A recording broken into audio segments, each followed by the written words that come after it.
sorry about the audio quality of this episode.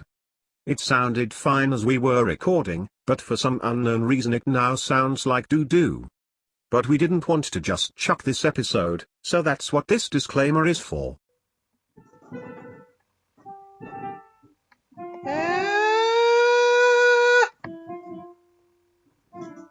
You might find yourself living in a shack-on shack. You may find yourself in another part of the world. You may find yourself behind the wheel of a large automobile. You may find yourself in a beautiful house with a beautiful wife. And you may ask yourself, well, how did I get here? Letting the days go by, let the water hold me down. Letting the days go by, water flowing underground into the blue again. After the money's gone, once in a lifetime, water flowing underground. Well, that was really good.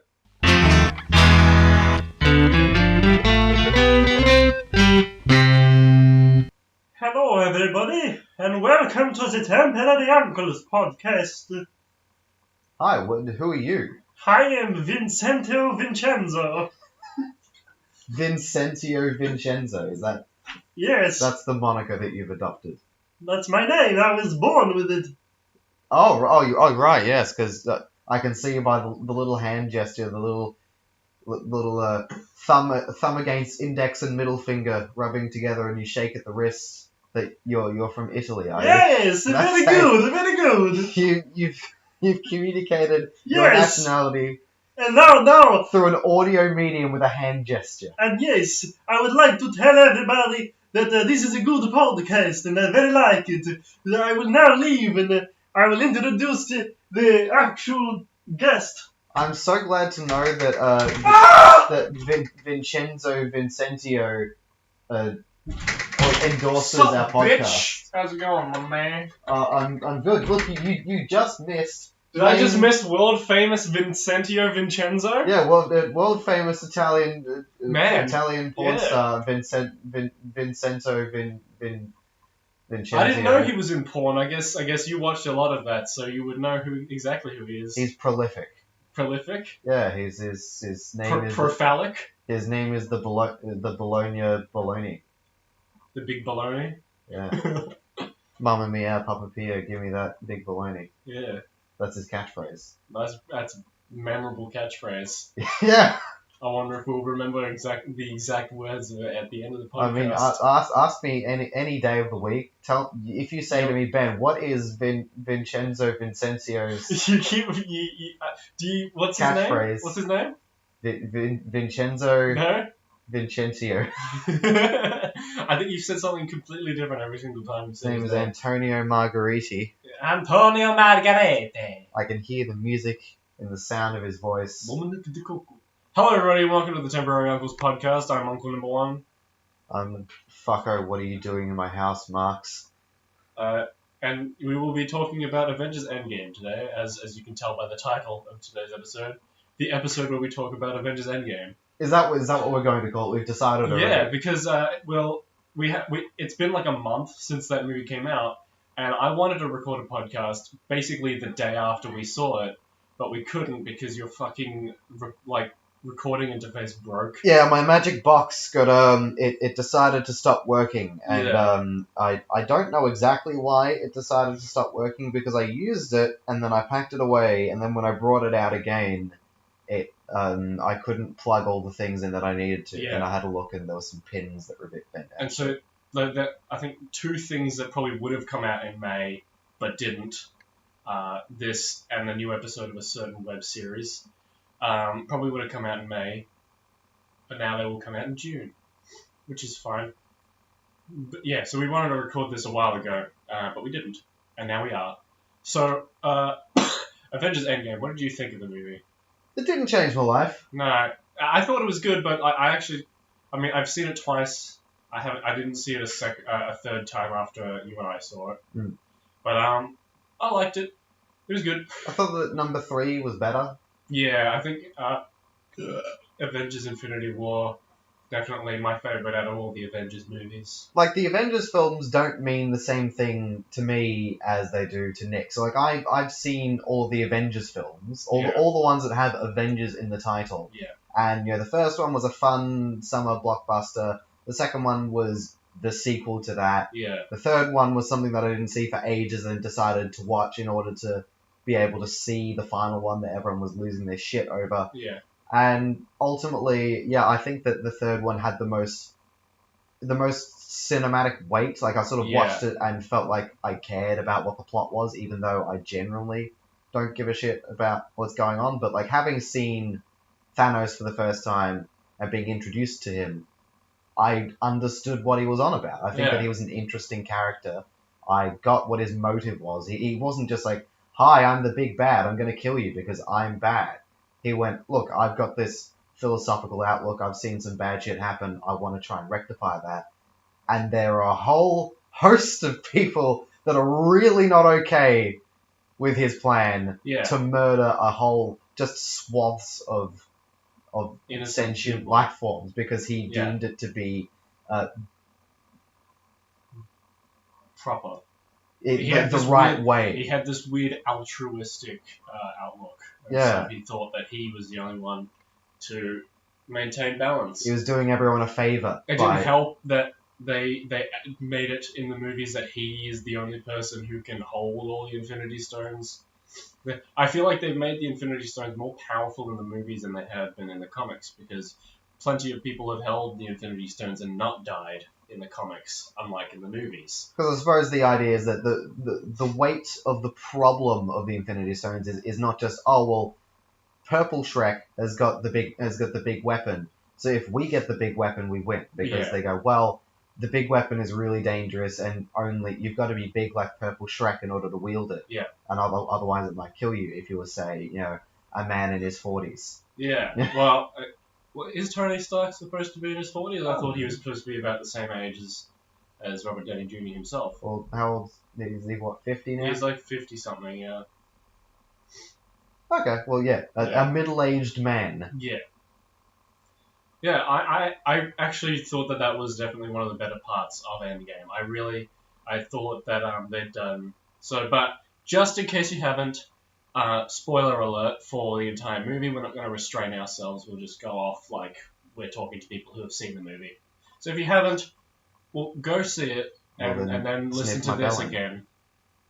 Why do you keep talking about your bell end today? Your obsession today is your bell end. Well, because we were watching... The mushroom-shaped tip of your wing-wang. We were watching In Bruges, and Ralph Fiennes is this Cockney gangster. Yeah, but I don't think he says bell end. No, he doesn't say it once, but it's a good Cockney word, like Muppet. You're a right Muppet, Thanos. You're a fucking Muppet. Yeah. Anyway, back to Avengers Endgame. We can talk about In Bruges after Avengers Endgame, but I think we should talk about that first. They can talk about the lobster boy. I think we should talk about that first, considering the episode's fucking named after it. Oh right, yeah, I suppose we can. Yeah.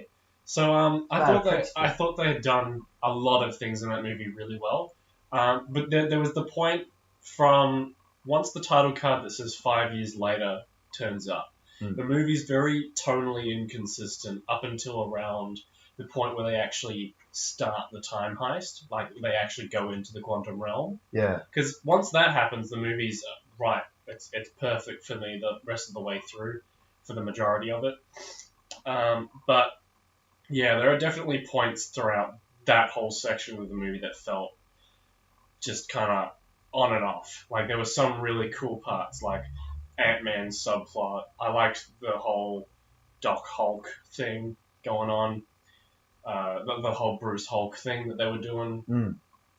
I mean, like, I didn't really understand what the whole, with Hulk not being able to come out and then Hulk being there all the time. Yeah, they didn't really explain at all anything about how he went about that, but I guess the whole, 5 years later thing allows them to just kind of do whatever the fuck they want.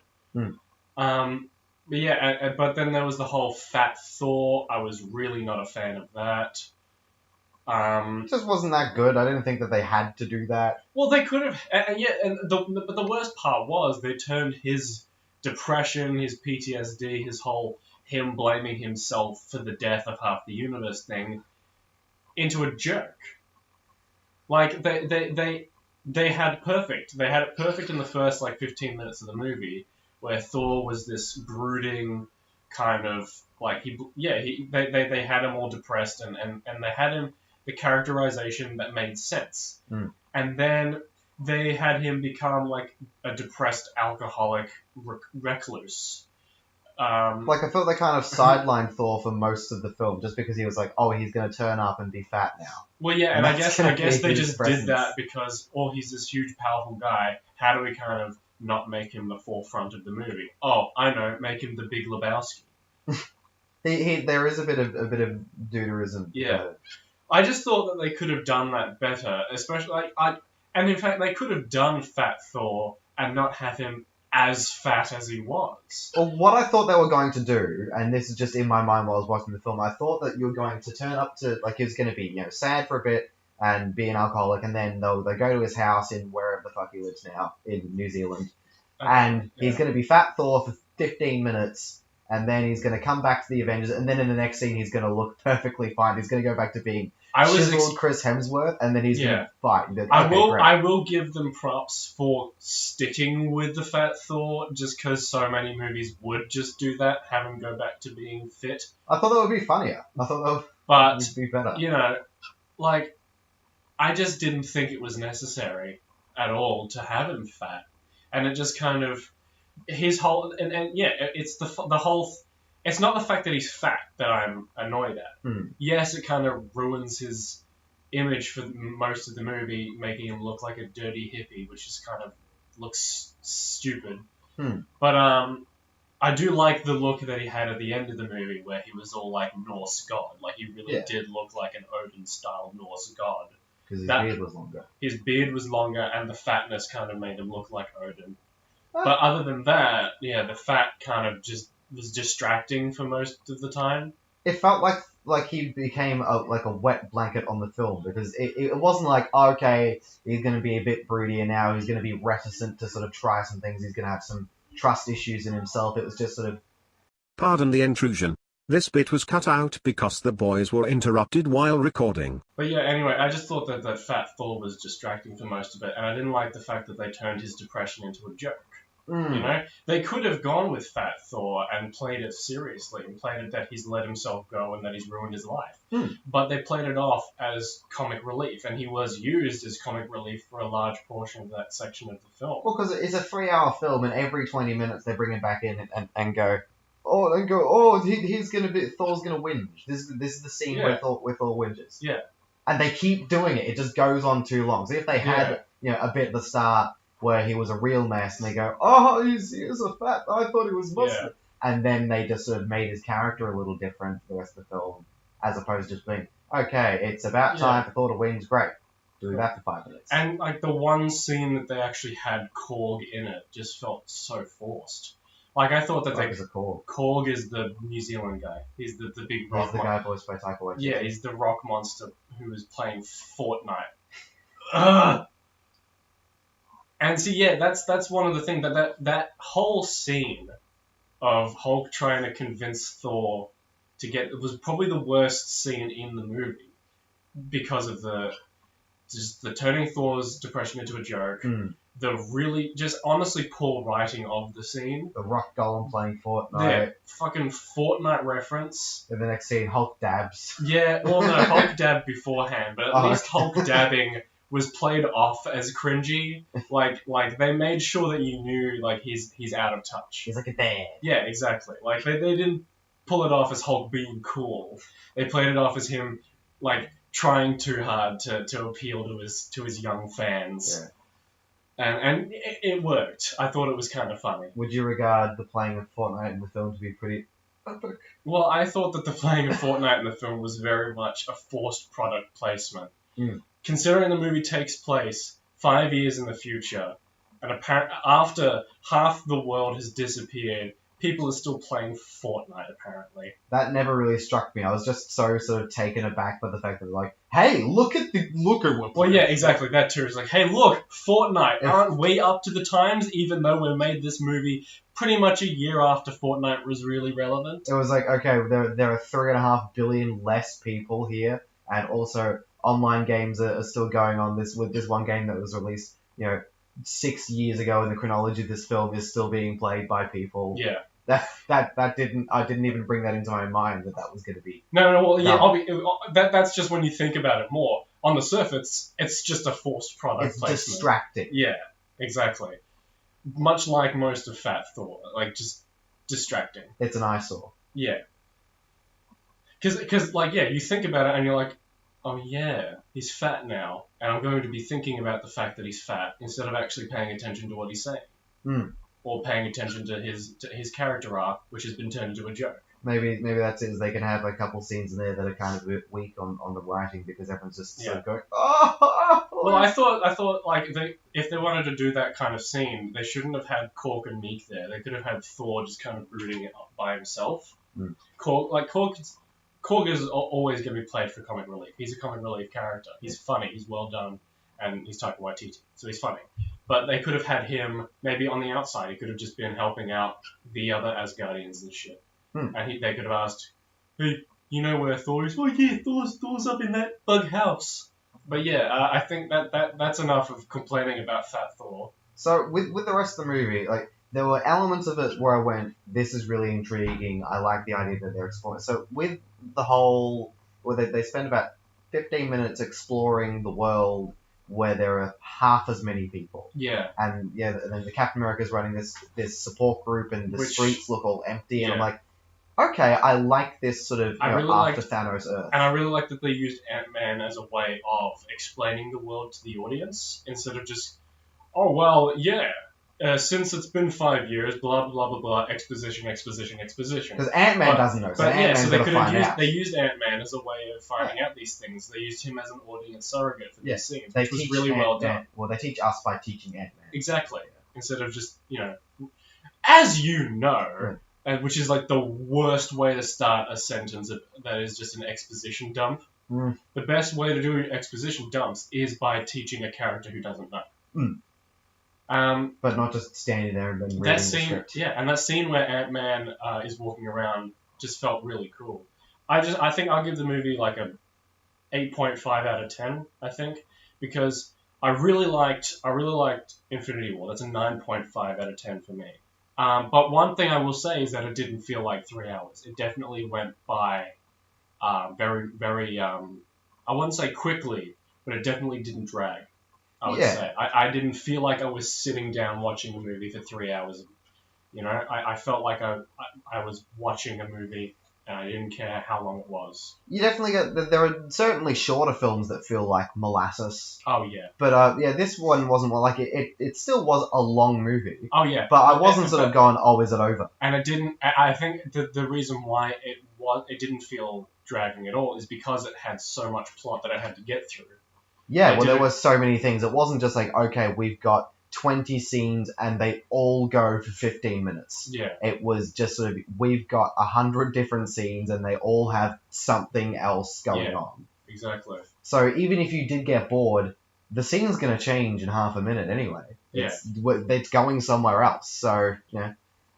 Yeah, exactly. So, do we have anything else that we need to talk about with Avengers Endgame? I think we've gotten our main gripes out of the movie. I guess we should probably say some positive things about Avengers Endgame, because we kind of mainly just talked about Fat Thor. I mean, well, I feel that the overall I enjoyed it. I didn't come out going, oh, I wish I didn't see that movie. But I will say I think Thanos was definitely, because I guess he had more screen time, a better character in Infinity War than he was in Endgame, of course. It didn't help that they had set him back, so we didn't get an evolution of the character we had already met. Because he gets killed off within like the first 10 minutes of the movie. We instead have to go back to the Thanos who was in Guardians of the Galaxy and learn about him again. And it kind of felt like kind of a cop-out to kind of face off against a Thanos that isn't really the Thanos that we have a grudge against. Because this isn't the Thanos who killed half the universe. This is the Thanos who is going to kill half the universe. But who? Well, it's like the baby Hitler thought. And I guess, yeah. Like if you had a tiny Hitler, I will say this is the only Marvel movie to actually make me tear up, which was good. Okay. Twice actually. I didn't full on cry because for some reason I don't cry anymore. But Since you lost your soul. I lost my soul. I don't cry during movies anymore. The last time I cried during a movie was in Toy Story 3. And I was, I think...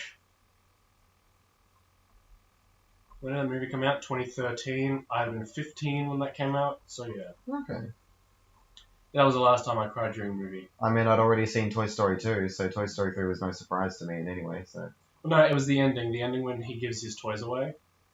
Oh, yeah. It just kind of resonated with me and made me cry. Like, well, the scenes in Endgame that affected me the most. Some people say when Iron Man was dying, like his actual death scene, and it was emotional, but it didn't hit me as hard as the actual funeral did. The funeral was moving. Because, you know, especially if you've been to a funeral before, it'll always just kind of hit you hard.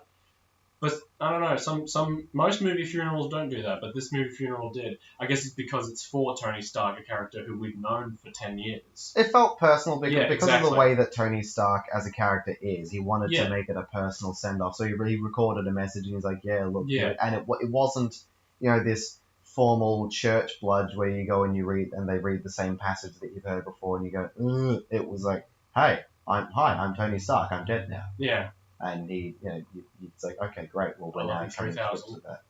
Yeah. But then the other scene that made me tear up was, in probably a similar way to why Toy Story 3 made me cry, was when Steve gives his shield to Sam.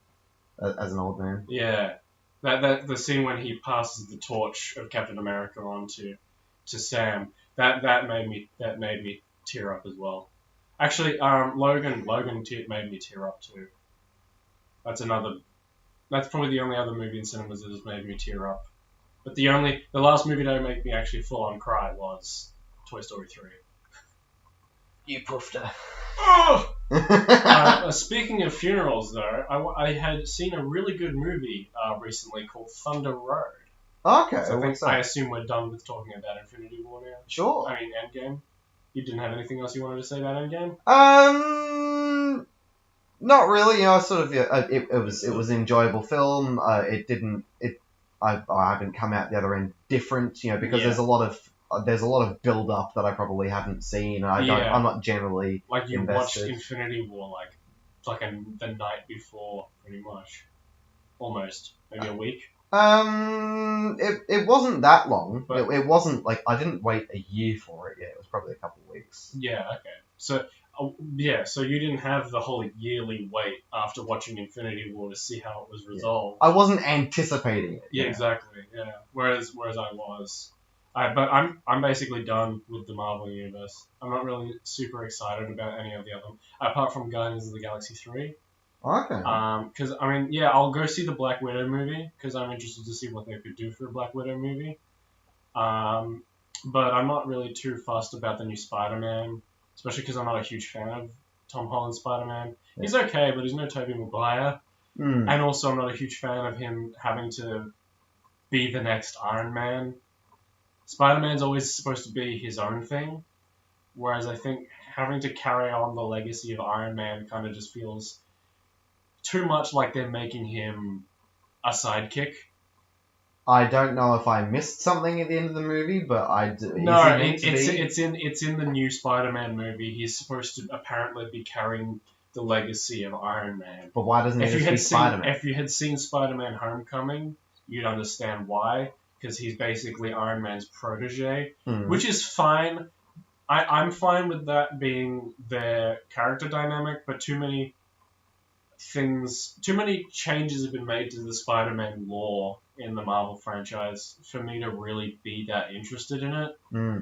Because, for one thing, half the characters aren't even really Peter Parker characters, right? We've got Ned Genki, who's supposed to be Miles Morales' best friend, and he is now Peter Parker's best friend. Right. We've got Flash Thompson, who has been made from a big buff bully to a nerd bully. Right. Who uses words. He goes up to someone and says, "Your mum gay." Yeah. You're a polynigmion, and they've laughs and walks into the sunset. I think they've basically gotten rid of Mary Jane. and replaced her with another character called Michelle, which is fine until they now give Michelle the nickname MJ, which basically tells you, hey, we're not going to fucking bother putting Mary Jane in these movies. So Why? Which, I mean, I'm like, why couldn't you just cast Zendaya as Mary Jane? Like, it doesn't matter that she's black. She's a good actress. I'm sure she could probably pull it off. Because if they were going to be like, okay, look, we're not going to put the girlfriend character in there. That's dumb. We're going to move away from that. And then they just go and they have a different girl. And they give her she's the the love name. interest. And she's called MJ. Yeah, but she's not called Mary Jane. And she's like a completely different character. Yeah. And It's like, I know that you think you're being different, but you're not being different. You're doing And then there's exact just the same more thing. subtle thing that's just like they've got Betty Brant, who is J. Jonah Jameson's secretary, right? Right. In the comics and in every other movie that's had J. Jonah Jameson and Betty Brant in it, right? She was Okay. played by Elizabeth Banks in the Sam Raimi trilogy. Okay. And now they've gotten Angourie Rice to play her, and she is for some reason another student with Peter, and she looks exactly like Gwen Stacy. Right. They've literally just taken the Gwen Stacy, right? Yeah. They, like, just get a picture of Gwen Stacy and then say, no, that's not Gwen Stacy, that's actually Betty Brant, who is actually supposed to be older than Spider-Man. That's some bitch called Angourie. Yeah. Well, Angourie Rice is fine. Like she would have been a good casting choice to play Gwen Stacy too. Angourie and Ross. You know who Angourie Rice is? Yeah, she's on a Have You Been Paying Attention for like 5 minutes. She was on. She came in as a guest. She was in an episode of Talking About Your Generation. Oh, okay. She was in the movie. She's just doing the circuit of Australian Yeah, television. well, yeah, because of the new Spider-Man movie. Because she's in it. Yeah. But she She's was in a really good movie called The Nice Guys, and she was really funny in that too. She played Ryan Gosling's daughter in that movie. Oh, right. Yeah. Okay. Have you seen The Nice Guys? I have. It's so good. I like that Ryan Gosling is like saunters his way up to some door in a back alley, like I'm gonna break in, and he cuts himself. he covers his hand with a little handkerchief, and he's like, okay, I'm gonna break in, and he punches through the glass and it bleeds profusely and collapses amongst these aluminium bins. He is the source of so much great physical humor in that movie. There's a really good shot when he's sitting on the toilet and he wants to keep the door open while also pulling his pants up and holding a gun and a newspaper in his hands. And so he's just keeping the door open, kicking it open because the door keeps wanting to close while also trying to pull his pants up and point a gun at Russell Crowe. That's just great. And then when Russell Crowe breaks his arm, he screams.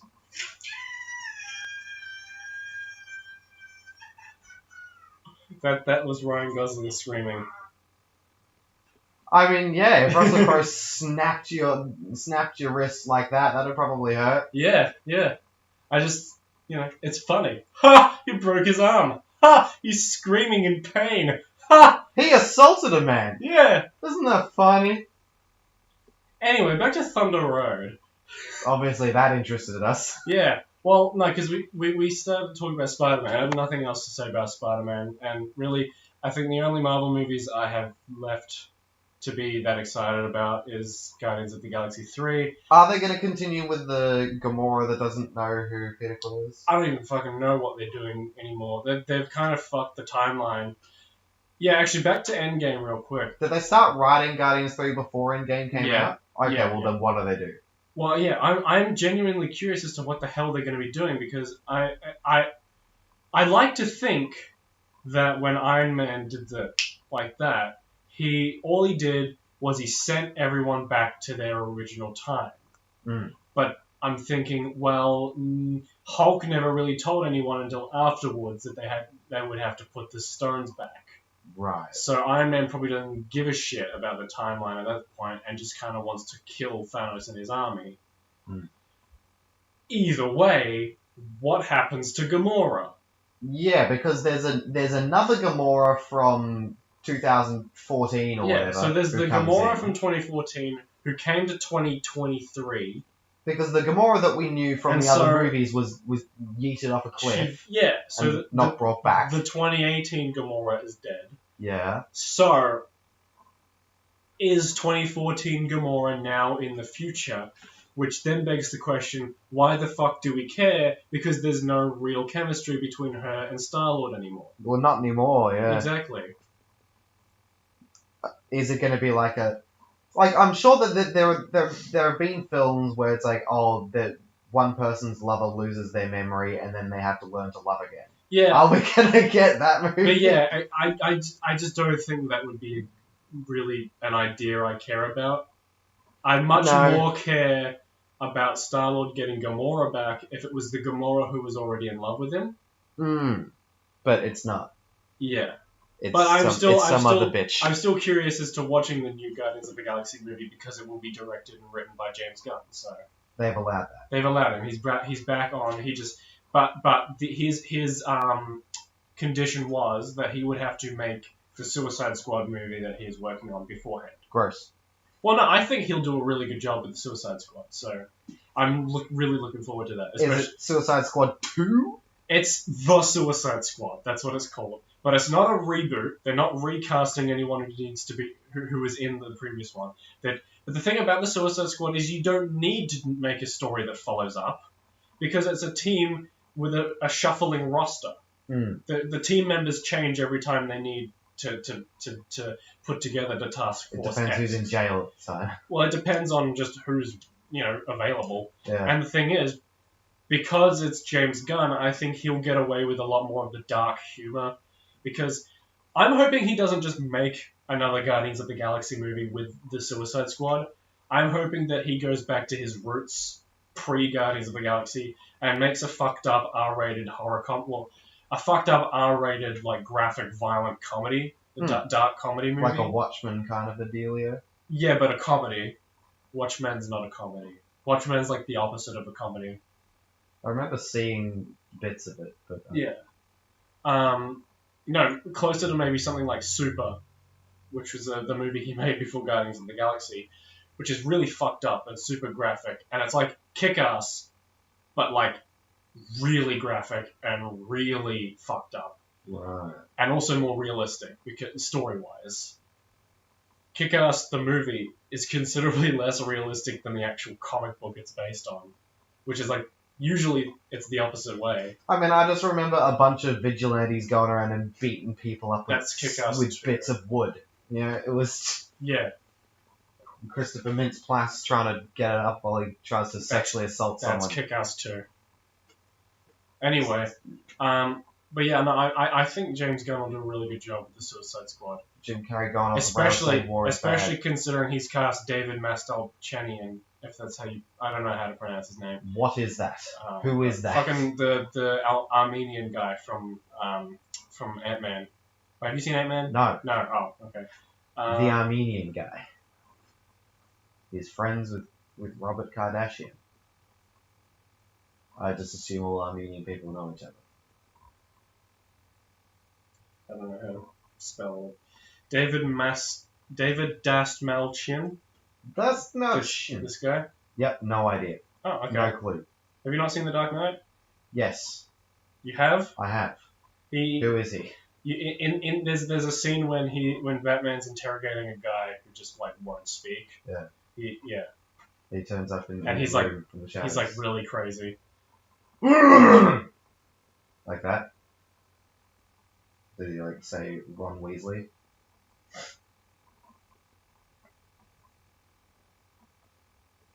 Darren Malakian.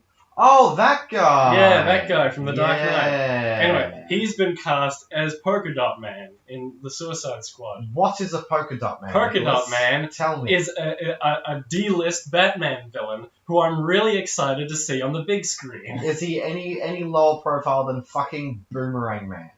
Captain Boomerang. Yeah. Captain Boomerang's like B-list, and also he's a Flash villain, not a Batman villain. Who's the guy that just climbs things? Whose Slipknot? head blew up, yeah. So you have seen Suicide Squad? I've seen like bits and pieces of it from other people that complain about the movie. Okay. He dies 10 minutes into Yeah, it. see, that's what I'm hoping James Gunn doesn't do, because it was blatantly obvious as soon as the character was introduced on screen that he was going to be the patsy. He was going to be the guy that they were going to use to blow up his head and show us that that Amanda Waller... business. We mean business. We're gonna kill you if you don't obey us. So yeah, it was blatantly obvious that he was going to be the first one to die. We've killed criminals who wear less makeup. What makes you think we won't do it to you? He was introduced like halfway into the movie. Oh, really? Or So was he not an original one? Halfway into the he was introduced halfway into the recruiting of the Suicide Squad. So they put the squad together and then they get this. So he wasn't even from the same prison as everyone else. They didn't have enough. He didn't get an introduction at the beginning of the movie. He didn't get a title card showing his name, his crimes, and all of the things he can do. Was like he on everyone a poster else did. anyway? Was he got a poster. He got a poster. That was okay. But in the movie itself, he was just this is the guy who's going to die first, and he does. He dies like 5 minutes into the mission. I don't remember anything. I don't know anything about this guy apart from the fact that he dies. Yeah. What I'm hoping with Polka Dot Man, and one thing, I'm sure they're not going to do it, but I think it'd be fucking genius, is if they have Polka Dot Man, and they build him up as the guy as a character who's expendable, who's going to die, and then he survives till the end of the movie. It'd be so stupid, but they could use it for a lot of comedic scenes where you think he's about to die, and then he doesn't. I really need to know, Nicholas. What does Polka Dot Man do? What does Polka Dot Man do? Polka Dot Man has a suit that is made of polka dots, right? I'm shocked. All of his polka dots have different abilities. He can take them off the suit, and he can throw them, and some of them have... honestly, he's Does they grow back? I think they... I don't really know exactly. He's not a character who's been given a very deep lore. He's only shown up in the comics every now and then, right? Right. Okay. I'm hoping that this movie will give him the respect and admiration he deserves. More respect and admiration than he ever did deserve. Yeah. I'm hoping that the Suicide Squad just kind of opens the door to him showing up in more comics, like a lot of the characters in the first movie did. Harley Quinn has just become exponentially more popular, even before the Suicide Squad movie. But even once the movie happened, she's become like a mainstream character. Like, everyone knows who Harley Quinn is now. Because she's played by someone gorgeous and charismatic and was in a high-profile movie. Not necessarily because Harley Quinn's an awesome character or is deserving. Yeah, there's that, but she is also getting like a lot better characterization in the comics than she ever had beforehand. I think as soon as she broke up with the Joker, she's become a considerably more interesting character. She's a strong, independent woman. Well, there's that, right? She swings a bat and laughs. They're obviously not going to ignore her whole backstory with the Joker, so they used that as a way of her wanting to try and... She's become basically more of an anti-hero now than an actual villain. She's not necessarily a do-gooder, but she doesn't just go out and commit crimes anymore. She kind of does her own thing. Yeah. She's not out there just to create chaos. She's not out there to do good. She's just banging about. Yeah, exactly. Doing a thing. Which I just think it's interesting, especially considering you don't really get female characters like that. And I'm not saying, we need more good female characters just because they're female. I'm saying it's just... it's just cool to see a really well-written female character because there aren't a lot of them. Yeah. I mean, in the context of the movie Suicide Squad. Yeah. Supersize Me Squad. Yeah, of fat man. Ronald McDonald. Yeah.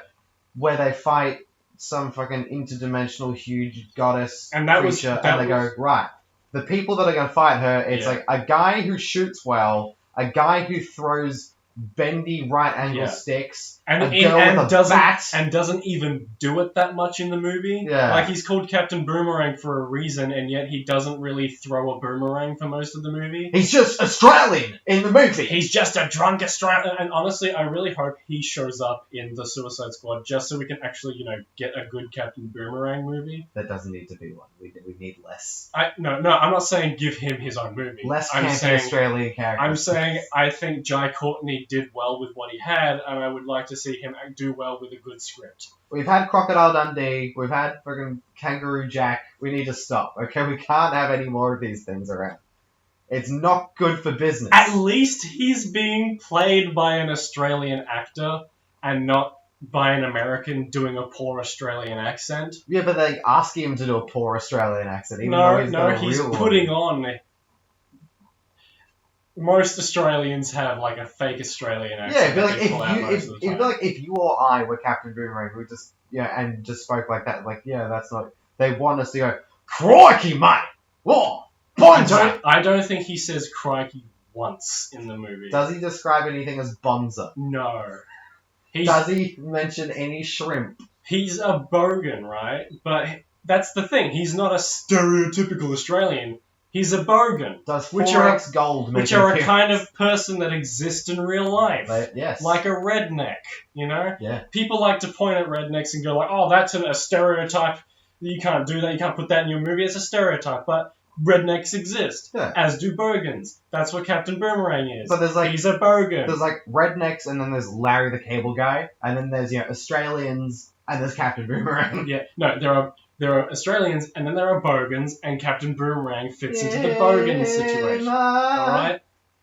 I've met enough bogans to know that Captain Boomerang's not that big of an exaggeration. You think you're some sort of bogan expert? Like my mum's I'm not a bogan expert. I'm just saying that, because surprisingly, living in Australia, I've met a few bogans before.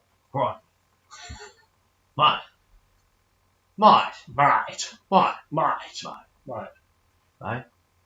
I would like there to be more actual good Australian characters in film, though. We need more strong Australian characters.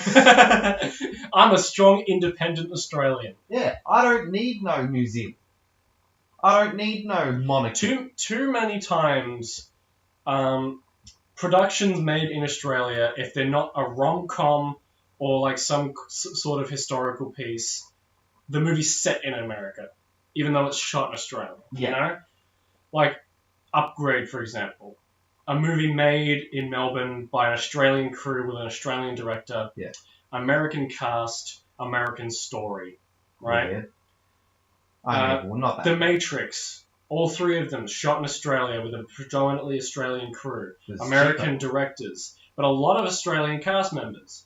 Mainly American characters. The movie's set in generic American city. Keanu Reeves is Australian. No. They're doing the same thing with Mortal Kombat. The new Mortal Kombat movie, which will be shot in Adelaide, which is like the biggest production ever to be shot in South Australia, which is really cool for South Australia. Yeah, but the movie's not going to be set in Australia. It's going to be produced by James Wan at least, so at least we got some Australian identity attached to the movie. Yeah. The biggest budget, like, Australian movie with Australian characters set in Australia has been Mad Max Fury Road. And it's still not a great representation for Australian people. Yeah, because despite being a fucking fantastic film. Some crazies wearing leather driving cars out in the dirt is probably not the sort of image we want to continue to cultivate. Nice. I mean, the same thing. The movie Pitch Black has a whole bunch of Australian actors, and only 2 of them get to keep their Australian accent in the movie. I'm just saying it'd be nice to actually get, Australian characters and Australian stories and Australian movies that aren't just rom-coms or movies like Ladies in Black that are just like, about Australia. I'd like to see more Australians that just pop up. Like, if they had an Australian actor and they just and then they actually got to use their Australian accent. Like if next time Ben Mendelsohn turns up in a film, if he just uses his own voice. I mean, it's okay sometimes, but sometimes they're just used as token Australian. But then, But use it in a context where you can't have one, like Star Wars. Every now and then, there is a character that is done like that doesn't feel like they're a stereotype.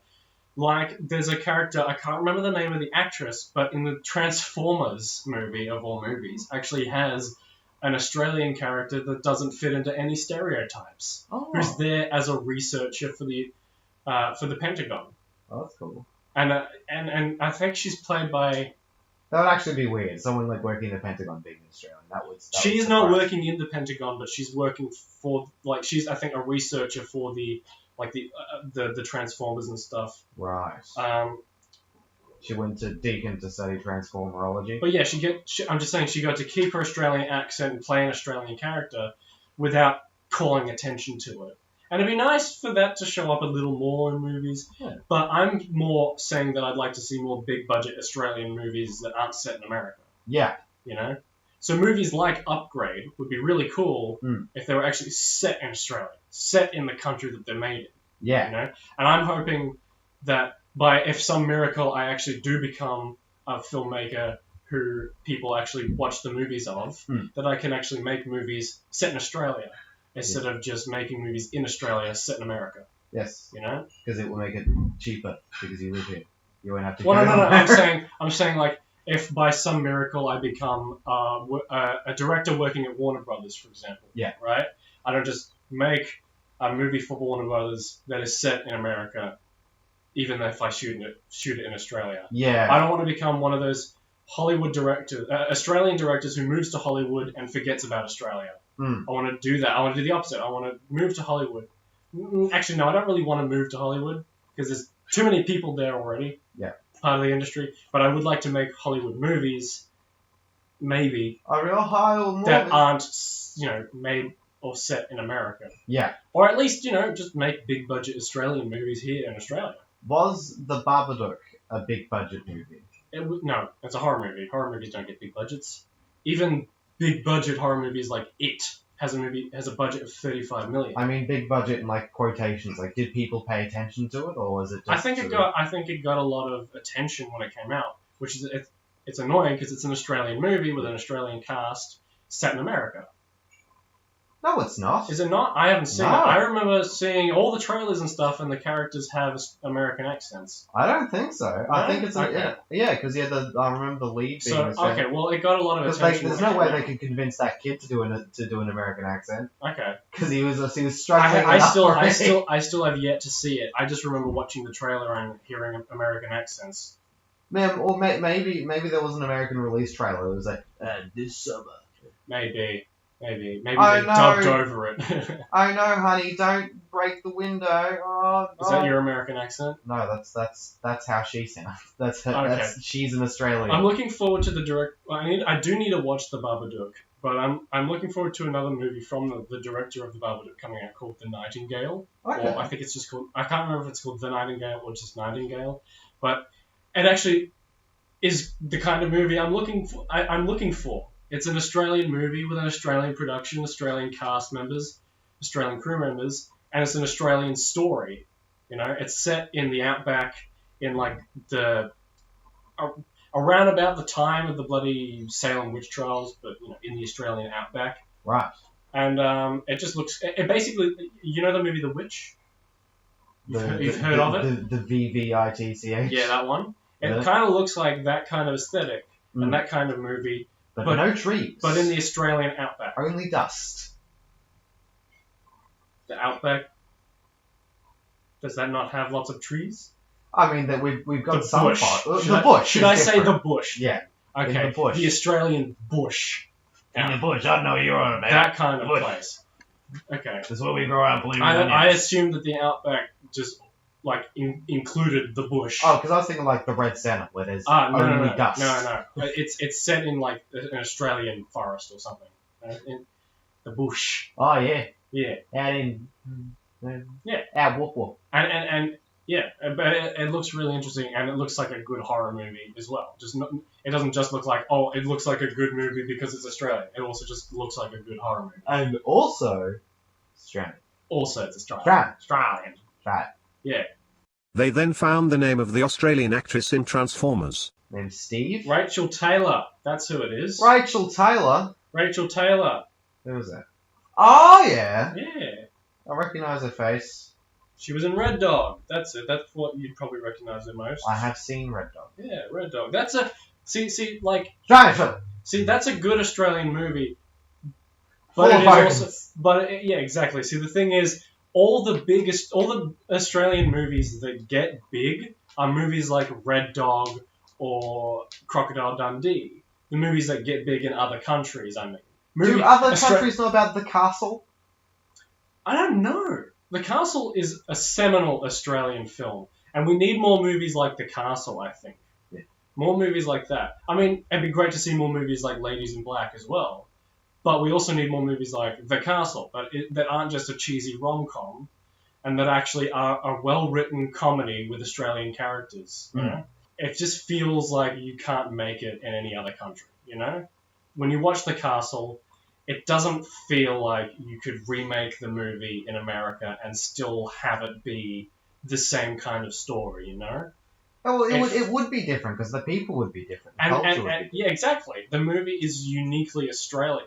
Yeah. It's not a generic, like, comedy movie that could take place in anywhere. It's an Australian movie. It's an about Australian, Australia. exactly. And I think it'd just be nice Bravo. to have more movies like that aren't just, you know, Crocodile Dundee, Yeah. using Australians as a novelty, you know? And I mean, Red Dog is a good movie, Yeah. but it is also very much the fact that it became popular is because of the fact that it's a novelty. We're not just Australian these, movie, red you know? dusty bushfuckers where, we're It doesn't. a variety of people. To be fair, it takes place in Broome. Yeah. Where there are a lot of people like that.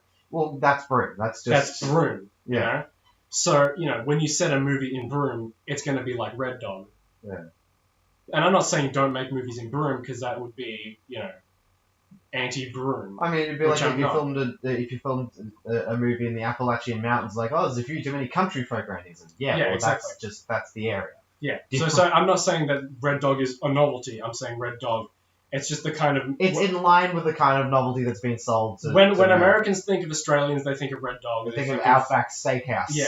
But I recently watched another really good low-budget Australian movie called Wormwood: Road of the Dead, and it's basically Mad Max but with zombies. Okay. But not the kind of Mad Max world that is in like Thunderdome and Fury Road. The kind of world in the first Mad Max movie, where it's kind of suburban. It kind of feels like modern day, even though it's technically set in the future. Right? It's the future. It's the 80s. I think Wormwood is basically supposed to be set in a modern day zombie apocalypse, but it's got a very strong Mad Max style aesthetic to it. Yes. In the way that it's shot, and a lot of the costumes that show up, and the fact that they, you know, the central like thing that they use the zombies for very much feels like it would be in line with a Mad Max zombie film, that they use the zombies to fuel their cars, you know. So, and it was just really well done. And it also definitely felt like a movie that couldn't be made in another country. It was very Australian without being a novelty. Like, there weren't any real, like, bogan characters. And, on the plus, there was an Aboriginal character that wasn't just used as, like, a mystical guide to the wilderness. He was used as an actual human character for once. He didn't just eat witchetty grubs and dance? Yeah, oh my god. The fact that I'm, you know, going off about the fact that, there was actually a human Aboriginal character just goes to show the kind of characters that Aboriginal actors get cast in. Well, when was the last time you saw an Aboriginal character in a film? And then also, when did they do anything apart from playing the ethnic guy? Like apart from movies like Brand New Day, like that's the kind of movies that they usually get cast in, and that's usually the type of roles they get cast in. And even if they are cast in like the main role, they get actors like Jessica Mauboy or Deborah Mailman, actors who everyone knows. Ernie Dingo. Know? Anyway, Wormwood was just like a really fun horror movie. Like, it was just a blast. It kind of had a messy opening. Yeah. But once the zombie apocalypse got into full swing, the movie it was a blast. And it was really low budget too. And it sometimes showed, especially when they needed to use blood and gore for like gunshots and stuff, because they often would use digital effects and they didn't look that great. But the practical effects in the movie looked really good.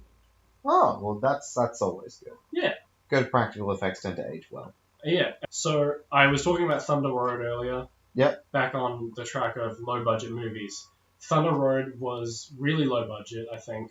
I think it was made mainly through Kickstarter. And was really good. What is it about? It's about, speaking of funerals too, back when we were talking about funerals, it's about a police officer who's pretty much his life is just turning to shit, pretty much. Right. But it's a comedy.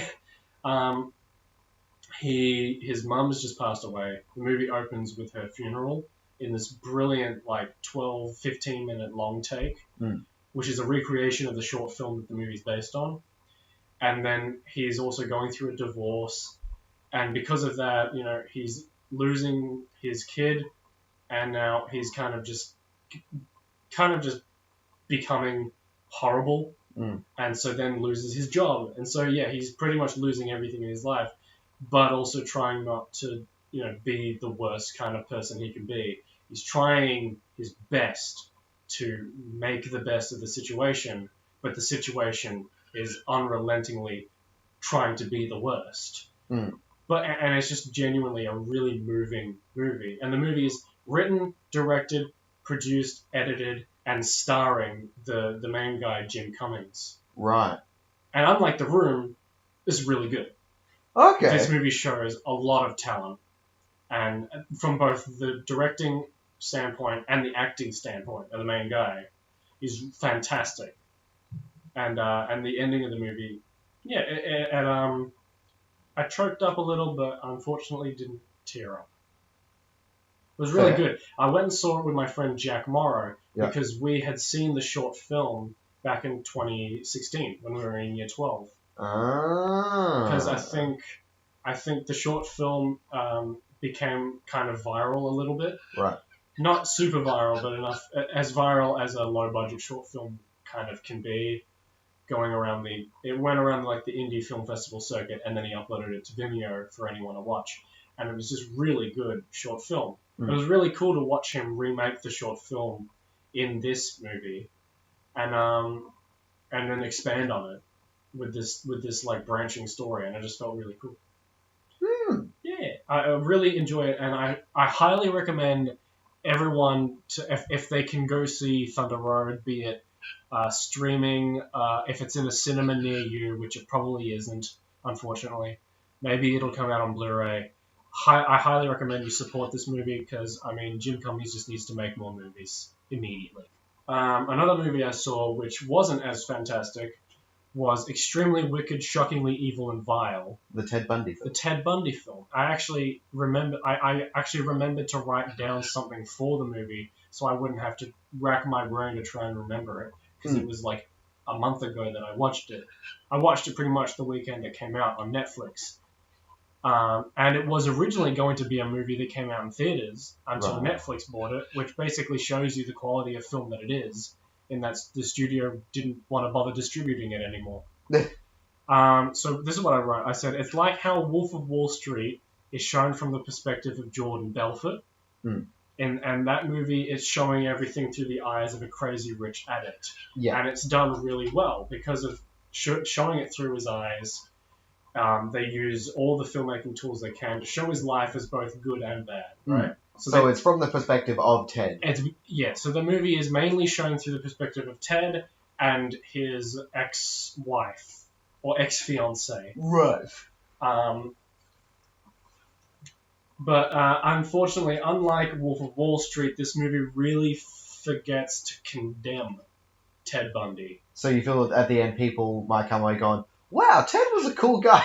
See, so the movie shows us how he manipulated people into liking him, and it shows us the kind of charming manipulator he can be.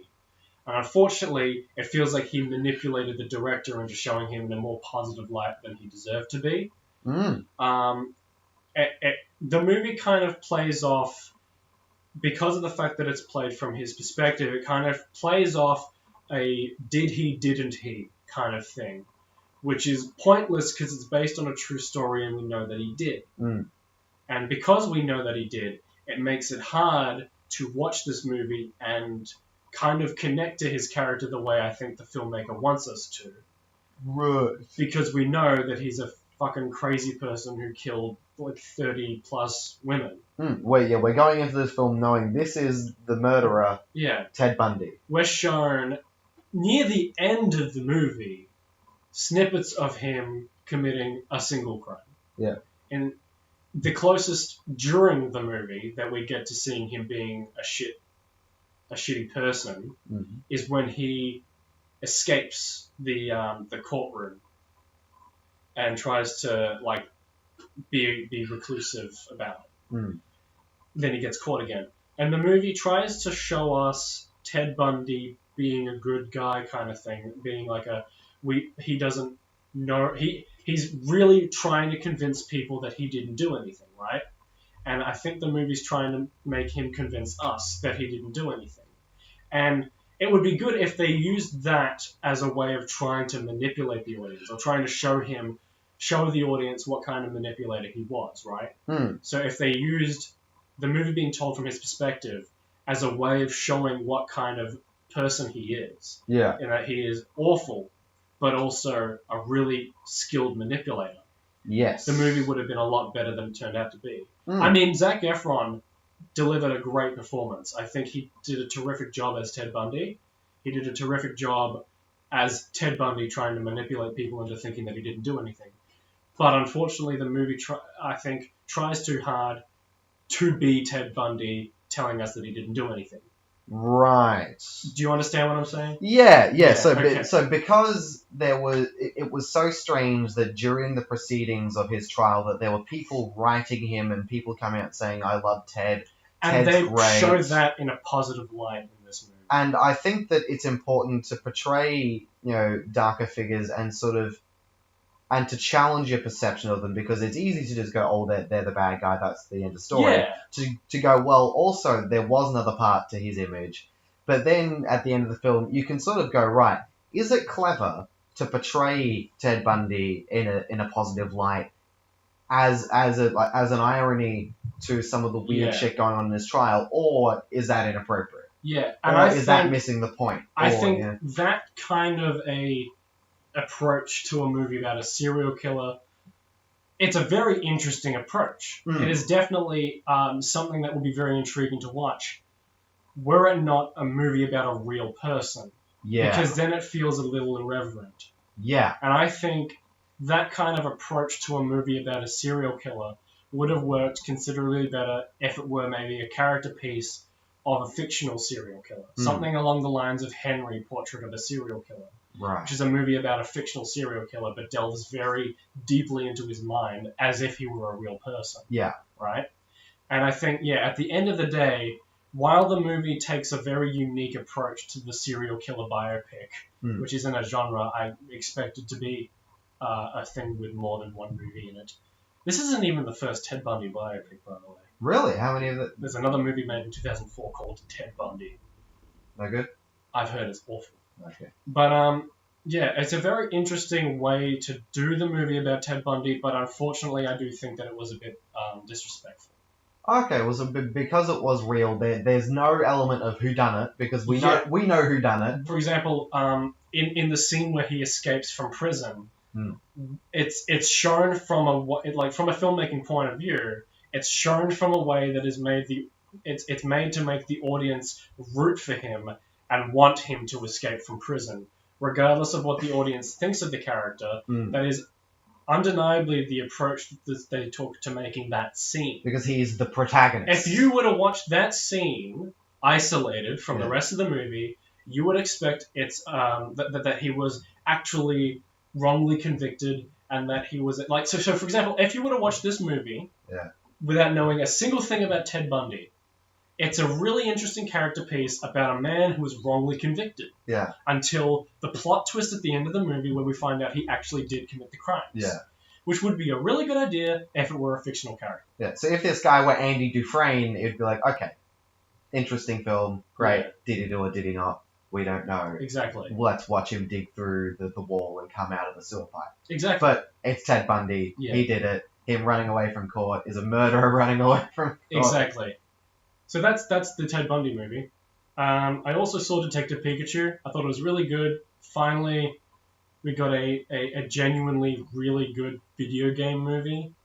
Like there had been good video game movies like Tomb Raider, but both the new Tomb Raider and the Angelina Jolie Tomb Raiders. Yeah, no, it's a really good movie. Like even without the whole Pokemon thing, it's a fun, kid-friendly mystery movie. Detective thriller, and it's really well done. I think the great thing about Detective Pikachu is that if you know nothing about Pokemon, it does a really good job at explaining what Pokemon are, and a really good job as to easing you into the world of Pokemon. So you don't have to be a fan of Pokemon to enjoy this movie. Yeah. Yeah. Well, that's good. Yeah. I also saw John Wick 3, which was fucking fantastic. I don't really have that much to say. I'll just say brilliant action choreography. Yes. As always with the John Wick movies. Keanu Reeves is fantastic. The Iron Chef from like 2005, 2013 is in this movie, and he is a fucking badass. He's really, really cool in this movie.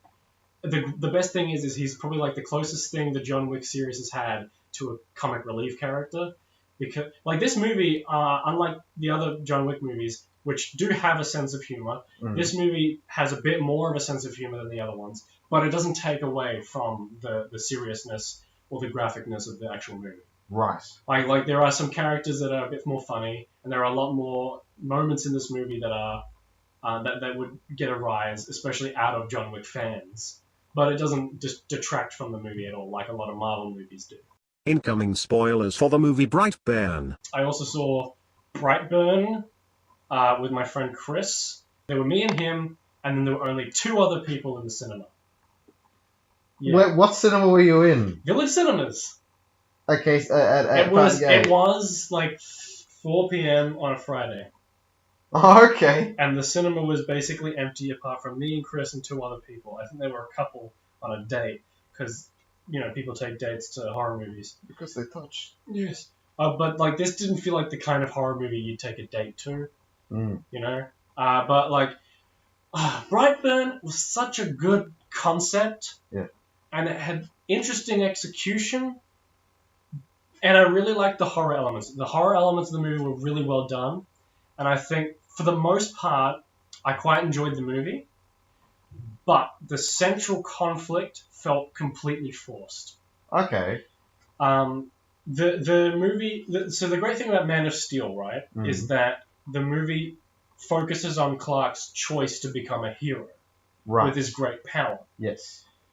Brightburn completely does away with any element of choice and just has the character... He's evil...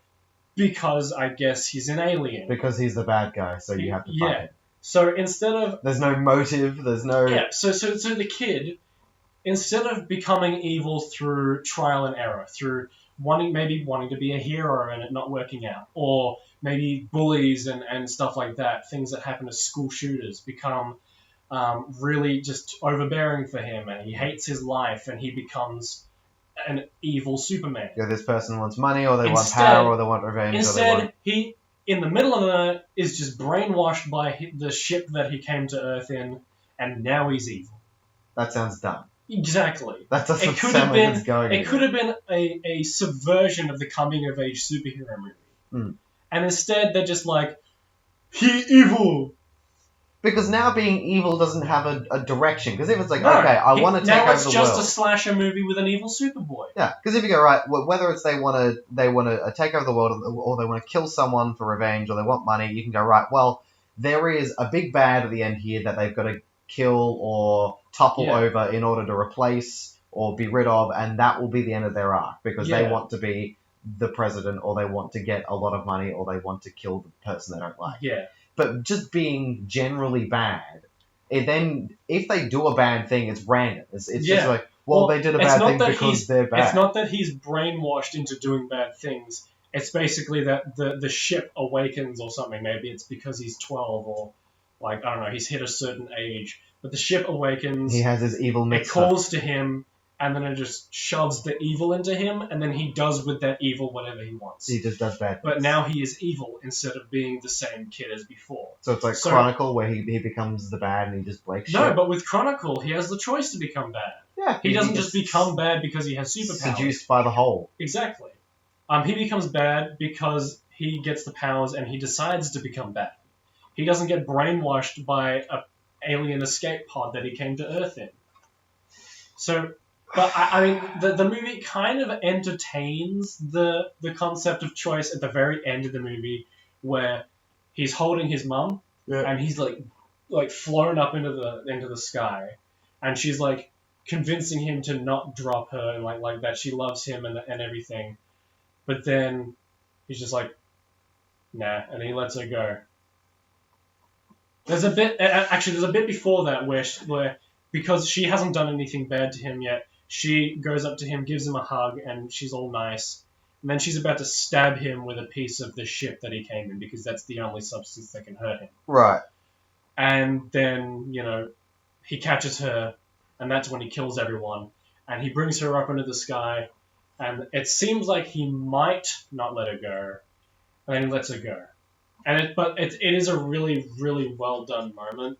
Just the really cool slow motion shots of her falling, and it's like a POV of like falling away from him as he's just hovering there staring. My favorite thing about the movie is actually the credit sequence where it shows like all the footage of him like destroying stuff like on the news and stuff. And apparently there are other supervillains around the world, and it's basically an evil Justice League. And to some people it might look like, oh great, they're going to be making a cinematic universe out of this. But to me it just looked like, they're making fun of cinematic universes. So what you've said to me is, in this film, the motivation is weak, and your favorite part was the end. No, I'm saying the motivation is weak, and I like kind of enjoyed most of the movie. It was decent, but the motivation was weak. But the actual, bits of him being evil are cool. Like the actual scary scenes are really well done. Anyway, off of Brightburn, I want to say that movie. That sounds bad. No, it was worth watching once, but I'm not going to bother recommending it. But I'm not, if you have plans to watch it, I'm not going to say don't watch it. So stupid. And the last movie I watched, not counting movies I watch at home, these are all new movies in cinemas and stuff. Yeah. Last movie I watched before recording today was Godzilla 2, which I fucking loved. It was good? Yeah. You liked it? Yeah. I don't know what fucking movie I don't know what movie the critics watched.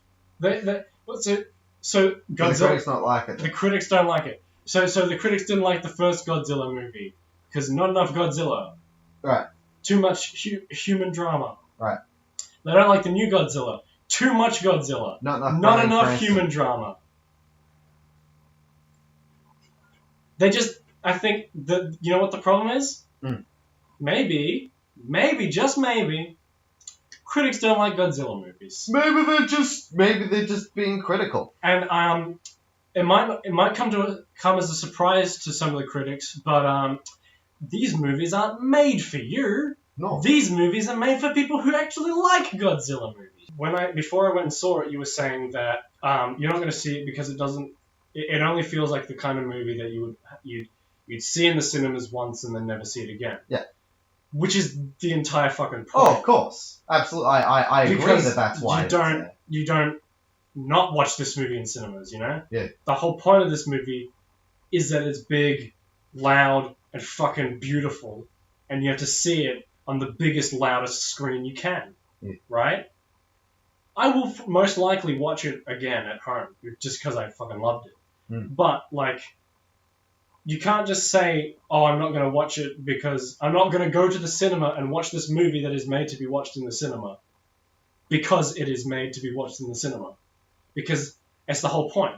You don't say, oh, I'm not going to watch this play because it's a play on stage. No, I'm not saying... Look, the reason that I don't like movies like that, it's like, well, the whole point is that it's a visually stunning film where you break a bunch of shit. And that's an important thing, and that's its own thing. However, I don't value that as much as some other people. Because I think once you get past the fact that it's really pretty when the big monster thing breaks the shit, it's like, great. It's actually just... That's the movie. Pretty in general. Like, the cinematography of this movie is great. Mm. But I think it's also the kind of movie that if you liked the 2014 Godzilla, you'll really like this one. Mm. And I hate it when that happens, when you're about to sneeze and then you just don't sneeze. Yes.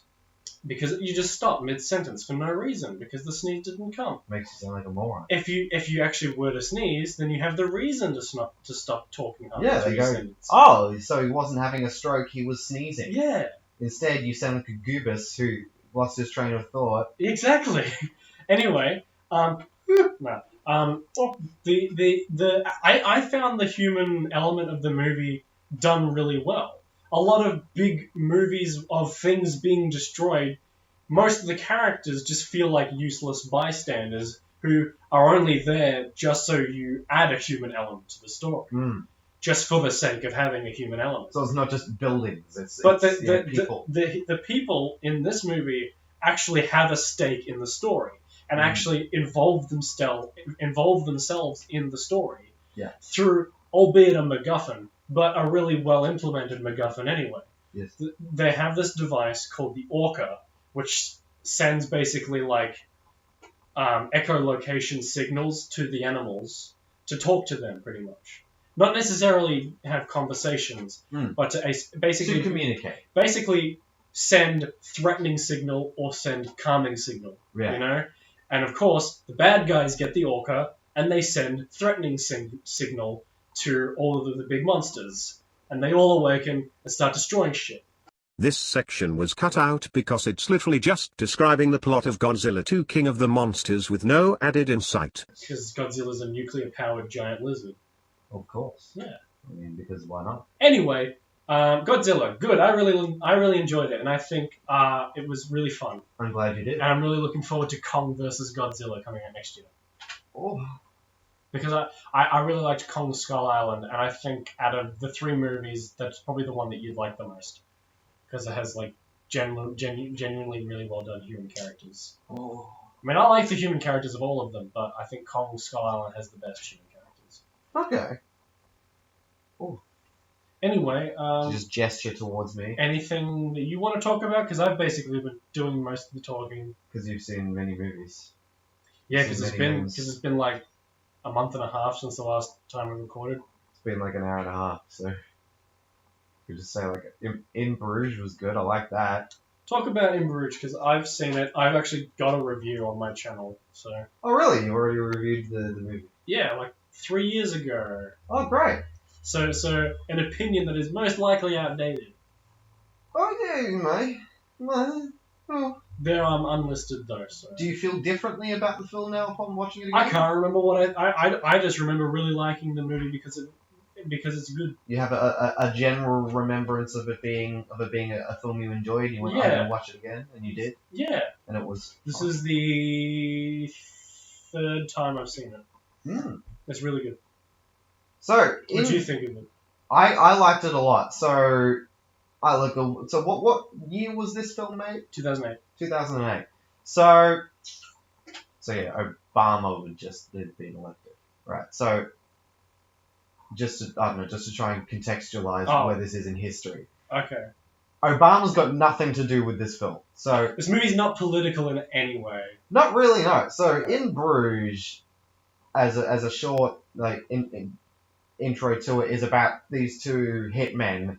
They're hiding out in a city in Belgium because the person who they work for has told them to do so, to keep a low profile after a job, after a hit, and to then await instructions. And so our two hitmen are these two Irish guys, one played by Colin Farrell, the guy played by Mad-Eye Moody.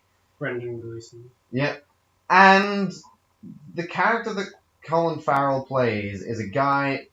Fuck, what is that, Nick? I don't know, I just found it. It came from the chair that you're sitting. Okay. Nick just threw a wood chip at me, which I think may be part of the furniture that is holding up his tuchus. So the character that Colin Farrell plays is a misanthrope. He's just generally... Most things about the world don't impress him, outside of drinking beer and copping off with ladies. And midgets. He's not impressed and he's really interested in little people. Yeah. Dwarves, people with dwarfism, fascinate him. They're filming midgets. They walking around this lovely town called Bruges in Belgium, and fucking shit. And the thing that makes his eyes light up most, apart from a beautiful woman, is the fact that there is a man with dwarfism on a film set. Yeah. That does it for him. Yeah. And the thing is, there's so many things. So he's probably like the person who's the nicest to that dwarf during the entire movie. I mean, in part, he reminds me of like Carl Pilkington. So is a man who doesn't mean other people harm. He doesn't mean to cause upset or offense. But there are certain individuals that fascinate, like people that have physical deformities. Carl loves them. Yeah. And it's not because he thinks that they're a subclass of human. It's not that he thinks that they're deserving of anything less. But the fact that they're so different to him just brings him joy. And so it's like, oh, there's a man with two heads over there. Oh, he's got webbed feet. He's got a pigeon chest. Really just makes his day. Yeah. And I love that. Because this guy doesn't seem to like much. He's in this, what is apparently a fairy tale city. There's these gorgeous medieval buildings. There's a history, and he gives zero shits about it. Yeah. It's not important. I'd rather be down the pub. Rather have a pint. Yep. Or he'd rather be doing cocaine with a midget. I'd rather rack cocaine with a midget. You guys are weird. Would you like some cocaine?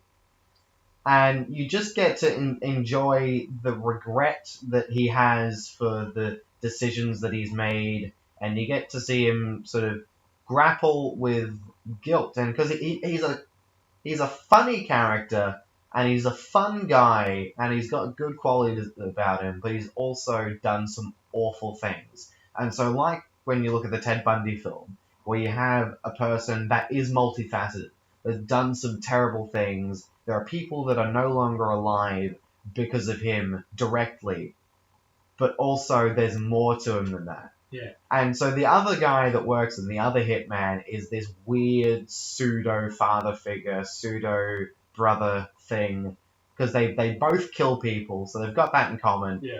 And Colin Farrell's character I think it was his first job where this hit hasn't gone that. Something went wrong. Yeah, Don't spoil it for the audience. Where this hit has had some problems, and so he's been thrown in the deep end, and he doesn't know what to do, and he's with this older, more grizzled guy. And he's also genuinely more positive than him. Yeah, this guy who's just he's just enjoying the sights. He's going and he's sitting on a boat in a canal, just taking in all the old brick houses and just thinking that everything's lovely. And his companion hates it. He thinks it's shit. He hates himself. He wants to kill himself. The best shot that shows off the characters without any dialogue is the first shot of them on the boat when it starts off with Ken. And he's looking at he's got the pamphlet in his hands, and he's looking at all the buildings, and he's just in awe. He's describing the place, and then that church was built in the 1100s. Jesus' blood is in there. And then so they're on the boat, and it pans over to Colin Farrell's character, Ray. That's it. Ray, and he's just like got his coat up to his like ears, and he's just like he's got his arms crossed, and he's just pouting. Yeah. He's the man having the least joy of any person that could be sitting in a lovely boat. Fucking fairy tale town. Tell me, what did he say? Did he say he's a fairy tale town? How can you not be anyone's fucking And also, cup of tea? Rafe Fiennes is the big boss guy that these two guys he's probably work like for. the character who swears the most in any film I've ever seen. Yeah. Because the movie might not have like the most swears ever. Yeah. But I feel like he swears about as much as every single character in Pulp Fiction, He's this angry Cockney man who just has no time for anything, and his whole business is making sure that people get whacked. Yeah. That's it. But he's also a dad. He's also a strange man of principles, and so then you get that whole duality where it's like, okay, he's a thug, he kills people, he's an asshole. He's a cock. As the movie describes him. He's really cunt. He's really unpleasant. He's just not nice to be around. He's all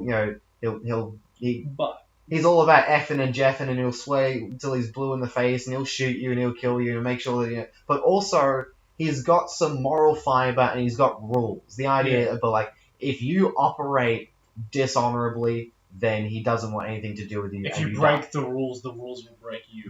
This arbitrary code that he drew up, you cannot cross that. But also, he is a boss of professional hitmen, and he sends people to kill other people. Yeah. And also, I mean, it's just a brilliant performance from Ray Fiennes too. He's just he's just hilarious the whole time. He's He great reminds at me- just being He a reminds bastard. he reminds me very much of Ben Kingsley's character in Sexy Beast, Gandhi. which is another. It's a similar kind. It's a British movie about hitmen, I think, or just criminals in general. But basically, I liked it. It had good humor. It had lots of moral fiber, but also some of the shit that Colin Farrell's character says is ridiculous and just completely really blue and really off color. And he just insults everyone. But it's hilarious. He hits everyone. Yeah, but it's great because because his character is a real rough guy. He does some rough things. But I don't know how this film would have worked if it was released now. I think that people might have got their pants in a bunch if they saw him, because like retard comes up a few times. Midget. Midget is used all the time. I'm surprised they didn't put in an N-word. The one dwarf that's in there just gets constantly shat on for the fact that he's small, and also the guy that is the dwarf is just a prick. Pretty much like everyone in this movie except for Ken is an asshole. None of them are good people. No one in the film is a good person. No. I think those are my favorite stories. Yeah. Like A Streetcar Named Desire, no one's a good person. This film, no one's a good... Seinfeld. So Seinfeld, everyone's Always Sunny. just Pulp Fiction. yeah. No one's a good person. Those generally tend to be a lot of the best, most interesting stories because they, especially criminals, live lives so different to our own. Yeah, because it's not like that they're not people without redeeming qualities, or they're not people that aren't likable. Yeah. This person outside has just turned on his lawnmower, and I think we're basically done anyway. Yeah. Do you have anything else you want to say about In Bruges? Go watch it. Yeah, it's good. It was on Netflix. I don't think it is anymore, unfortunately. Oh. But yeah. Thank you for listening to the Temporary Uncles podcast. Thank you for listening to these boys ramble on about movies for 80+ minutes. Please follow Tempuncles on Twitter and Instagram, or shoot a question to tempuncles@gmail.com. My butthole smells like cinnamon.